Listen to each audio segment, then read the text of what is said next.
So again, thanks Yasaman for the nice introduction. Good evening, everyone. My name is Fatama, and I'm founder and CEO at ComeMit. And today we gather together to speak about people analytics and the importance of people analytics for the businesses.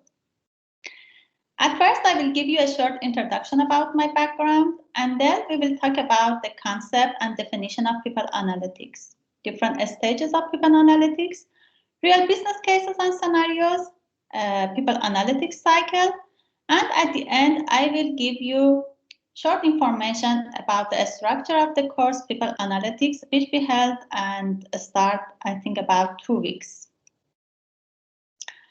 So obviously, I originally come from Iran, and it's about 8.5 years that I live in Bonn, Germany, and it's about 3 years that I founded my startup ComeMit in Germany. I have studied media informatics at Aachen University, and after my education, I started to work ComeMit. And as Yasaman explained before, now ComeMit is somehow a people analytics management platform, and we help managers and HR managers to make data-driven decisions about their people, about their business, how to engage their people, how to retain them, and how to invest wisely on their people. I also teach at Ayubaha University in Bad Honnef, Germany, and I teach there IT management and enterprise architecture. It's about 1 year that I'm also people analytics consultant in International Lean Six Sigma in Manchester, England, and I'm also board of advisor in AskAwoman.com community, which is a community to cover the gender gap among women in different tech areas. Before that, I also worked in Goethe Institute and Deutsche Musikrat, 2 German companies, and I worked in different IT fields as research assistant, data analyst, and server administrator. I have worked in Karafarin Bank after my bachelor in Iran. My bachelor was IT engineering. And now with this short information and introduction about that little girl that you can see in the picture, we're gonna start the concept of people analytics with this sticker. It's about, I think, 10 years ago that Google started to invest in their people analytics team. And they sent these stickers to the people analytics team members to maybe defend the vision of using people analytics for important decision-making process. And you know that Google is one of the most innovative companies in the world. And in 2007, they had more than 800 interviews during the week. And most of these interviews takes about 6 to 8 weeks, and most of the decision makers, managers, senior employees and specialists should take part in the interview process because they wanted to talk with the candidate, they wanted to select the candidate, and they wanted to gain the first insight about the new team member who wanted to join them. And that means just imagine that 800 interviews in a week. And that means those senior specialists, those decision makers and managers have to invest 2 or 3 days of the week to just take part in different interview sessions. So data scientists in Google decided to evaluate the effectiveness of these interview sessions and procedures to understand that did they really invest the right amount of time and money for interviewing new candidates? After analyzing the data of these interview sessions, they understood that the first impression that a candidate could create for the interviewer was the main reason of hiring or rejecting that candidate. That means in the interview process, those 6 to 7 or 8 months of this interview process, the first impression had the highest and the most weight for selecting that candidate. So they started to make the interview process automated. They created a system, and the first time interview process became completely automated. They asked the questions from the candidate, and if the candidate had enough capabilities in soft skills, in technical skills, then he or she would be invited for a real in-person interview sessions. So the data scientist team understood that this hiring and interviewing process was completely biased and based the interviewer's intention and experience.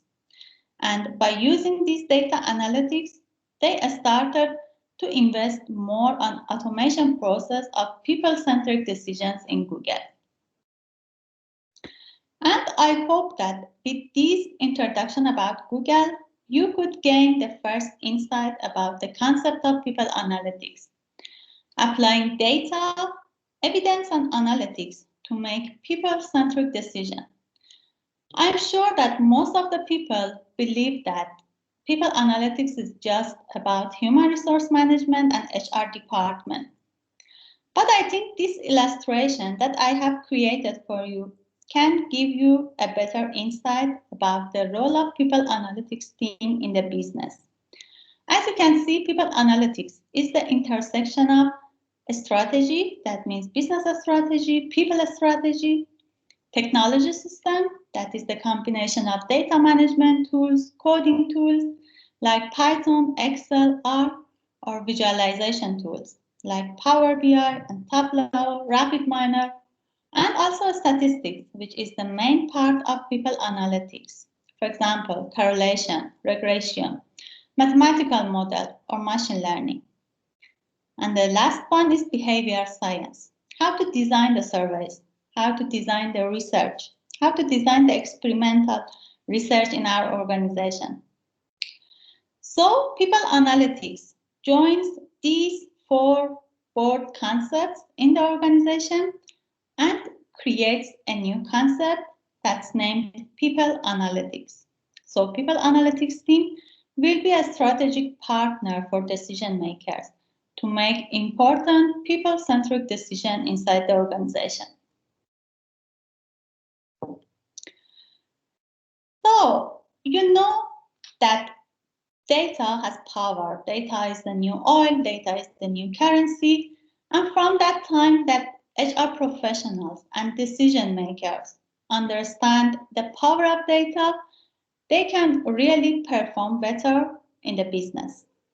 People analytics use the power of data and give us better insights about the people, about the business, solve different people problems, and also help us evaluate the current solutions for the culture, for the business process that we have created till now. If you are from HR background, you know that people problems are now the main concerns of decision makers and human resource managers. Gallup has reported that 85% of employees are not actively engaged. That means if they are proposed a better position with a higher income, they definitely leave the company after 2 years. And that's really a big risk for those big enterprises like Google, like IBM, because they are investing huge amount of time and money for hiring new talents, and they definitely want to retain their talents. And people analytics give them a first insight that how to retain the talents, how to predict the attrition rate of the talents, how to increase their productivity and engagement, all the new insights that before that HR managers just use with their experience, with their internal intention. So we can say that people analytics is somehow a big move from traditional HR manager to a modern data-driven one. Or we can say from a traditional HR process to a data-driven process. As you can see in this picture, people analytics help us to move from our own thoughts, opinions, to data-driven solutions and recommendations. For example, A traditional HR manager would say that I think many employees are leaving the company this quarter. But let's change it to a real fact. That means the attrition rate of the employees was 30% this quarter. Or use some metrics. For example, the attrition rate was 20% higher this quarter than previous quarter. And then applying some analytics. By applying some analytics, we can say that employees are not happy with the new team leader. Analytics help us to find the reasons behind the issues, behind the problems. And also, by prescriptive analytics, we can say that what is the solution for that reason?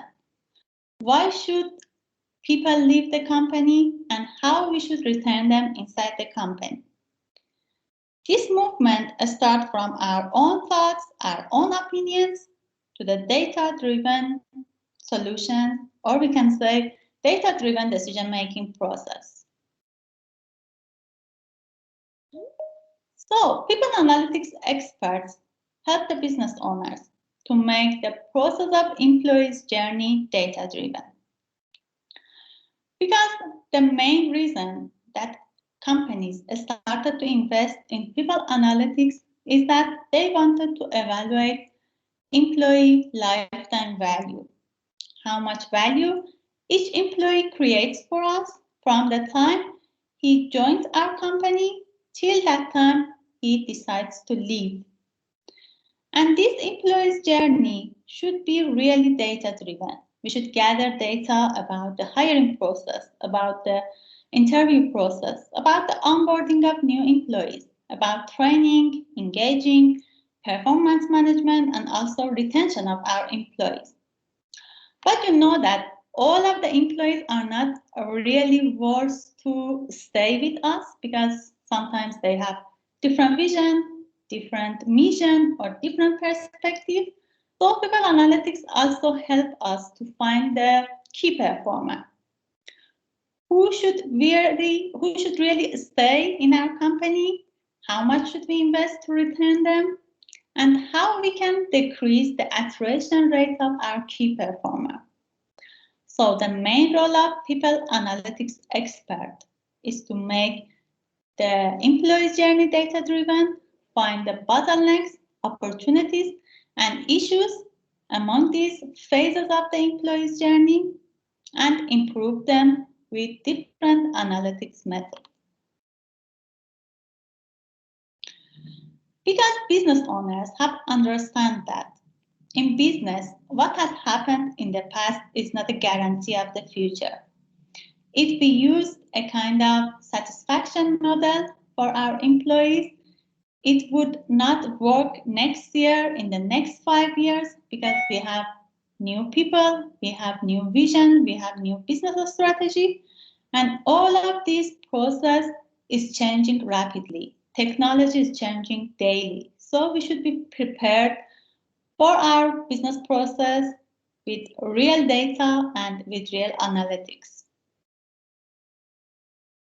The good news is that now 70% of big enterprises in the world are now investing on people analytics projects because they have understood that there are 3 kinds of issues inside the businesses.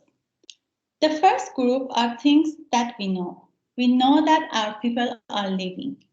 So we can search for different problems and reasons that why they are leaving the company. The second group is things that you know that you don't know. You know that your people are leaving, but you don't know the reason. It's okay. You can search, you can find the reason, you can search for different solutions, you can test different strategies to retain your key performer. But the most dangerous group, or I can say the most critical groups, are the third groups. Things you don't know that you don't know. Let's name them the hidden unknowns. That means those things that are really critical, dangerous. We should find different solutions to solve them, but we actually are not aware of the existence of those issues, those hidden unknowns inside the business, is always the most critical one for the business owner. And people analytics help us to find the hidden unknowns among our people, among our culture, and inside our business. People analytics have different stages. The first stage is descriptive analytics. By descriptive analytics, we are talking about a simple HR report. For example, last year, 100 employees left the company. Or we have hired 20 new employees for our talent management team. These are simple reports. These reports speak about the past, speak about what has happened in the past. And the second group is diagnostic analytics. With diagnostic analytics, we are talking about the reason of those issues that have happened in our business. Why did it happen? Why people left us? Why did we hire 20 new employees for the talent management team? What was the reason behind these decisions and behind these issues?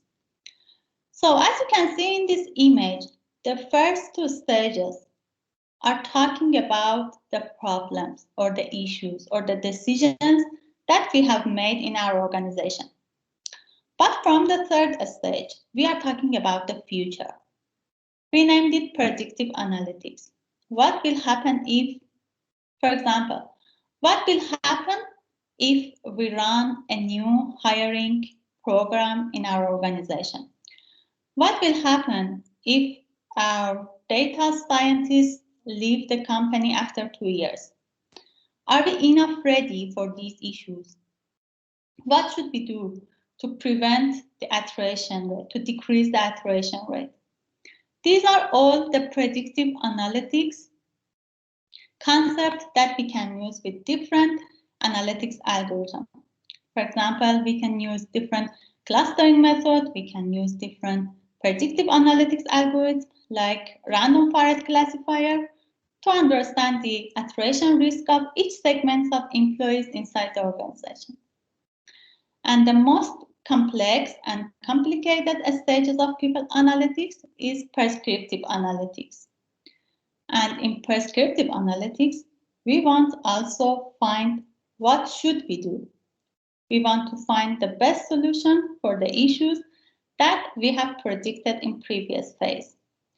For example, should we increase the income of the employees? Should we provide a better promotion or bonus rate for them? Till now, most of the HR managers are working on the first two stages, descriptive analytics and diagnostic analytics. But from now on, by using the people analytics method and tools, organizations start to focus on predictive analytics. They started to predict the attrition rate of the employees. They started to predict the performance of new candidates and new employees who have joined the team. And for prescriptive analytics, they have just started to do different research to find the best method to speak about the recommendations and solutions for the future. And it's about 10 years that organizations started to invest in people analytics, almost 10 years. And they have understood that for every dollar they have invested in people analytics, they could have $13 back as a return on that investment. And it's really obvious and clear because organizations spend at least 80% of their budget and their revenue on their personnel and their employees. And if they find and evaluate the effectiveness of their people, they could really make big changes in their business process.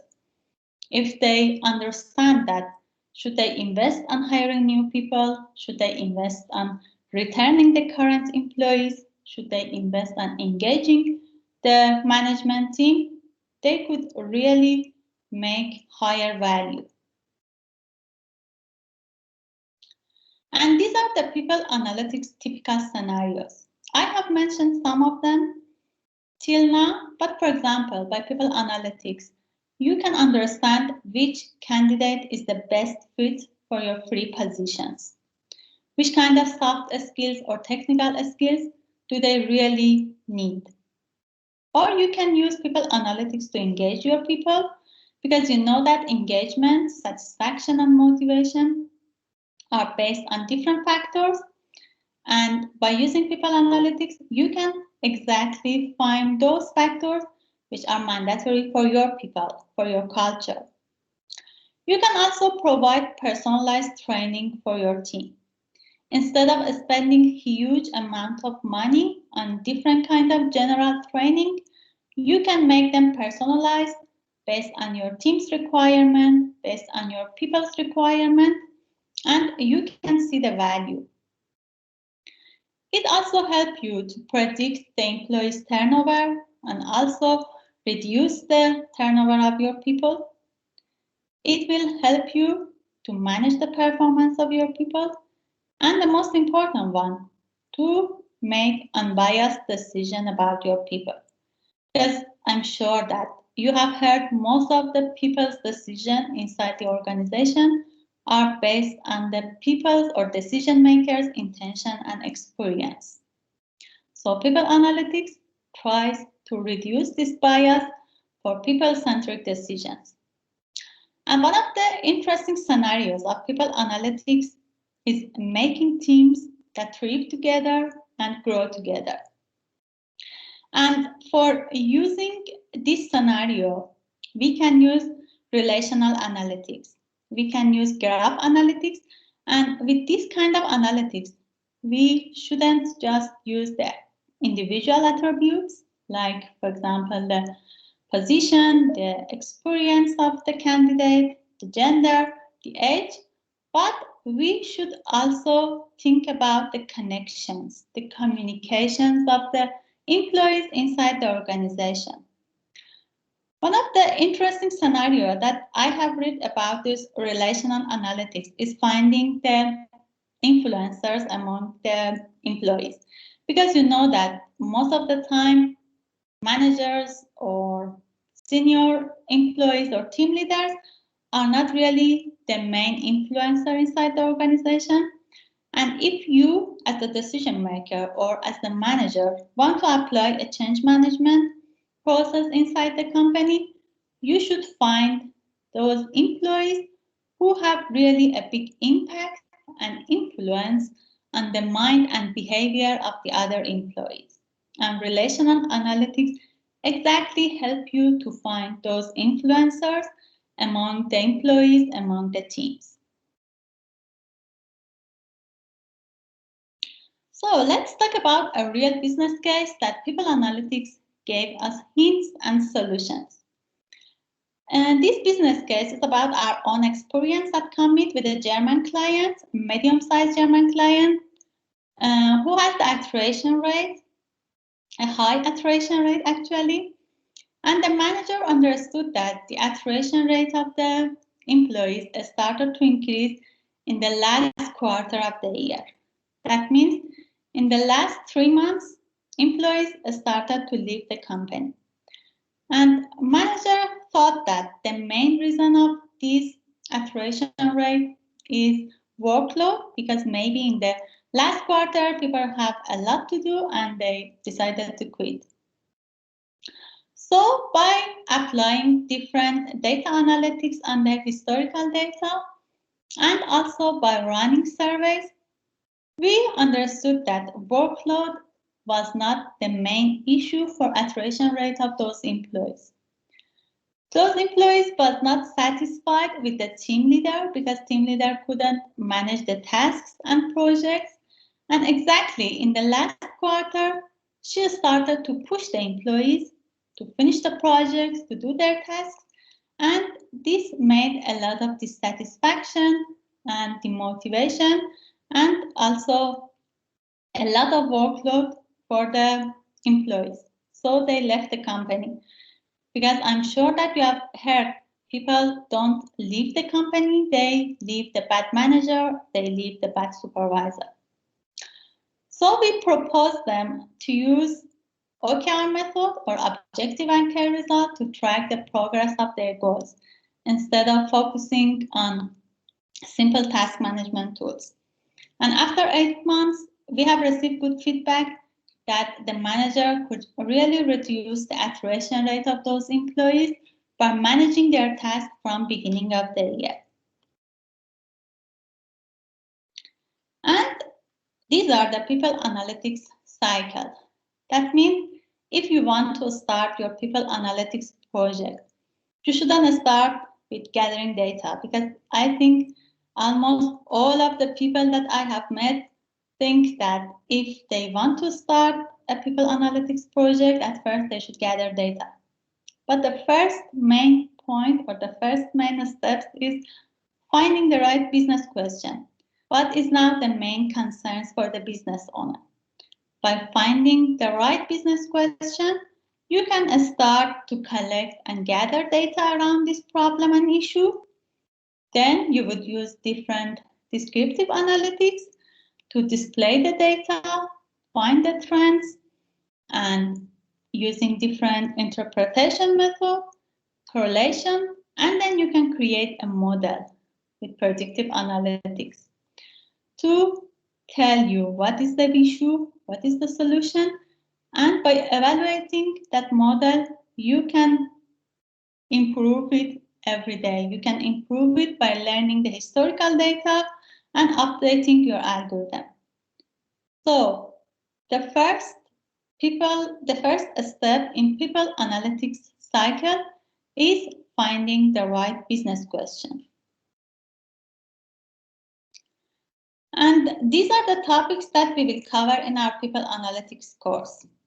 Till now, I have talked about the people analytics concept. I have talked about the stages of people analytics, descriptive analytics, predictive analytics, descriptive analytics, and then we went through different business cases. And it's exactly the same process for our people analytics course. But we will talk about all of them in detail with real information, with real business cases. We will start with different people analytics concepts, definition, trends, what is the real project in German companies that they are now using people analytics. And after that, we will define a real business case. We would define our goals of that business case, how to gather data, how to analyze data, how to create different segmentation among those data.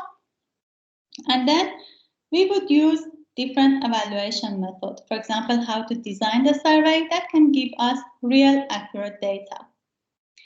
And at the end, we will talk about predictive analytics.